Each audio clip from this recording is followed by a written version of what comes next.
যারা খেতে পায় আর যারা খেতে পায় না।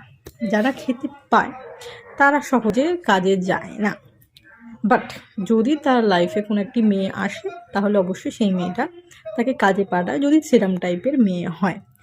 আর অন্য আরেক ধরনের যদি মেয়ে হয়, সে কাজে পাঠাচ্ছে, সেই টাকা মানে সে নিজে নিয়ে নিচ্ছে আইফোন, জুতো, শাড়ি, ব্লাউজ, স্কার্ট, তারপর রেস্টুরেন্ট, চলো বন্ধুদের দেখাবো কত ভালো একটা ধরেছি, এরকম ব্যাপার।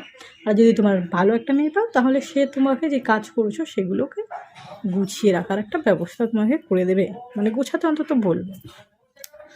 আর তুমি যদি সিঙ্গেল হও তাহলে কি হবে, তুমি যেটা রোজগার করছো সেইটা তোমার গোছানোর সেই প্ল্যান, সেই বুদ্ধিটা তোমার মাথায় আসবে না। একটা যদি তোমার মা বলে সেটা আলাদা, যদি তুমি মায়ের কথা শোনো।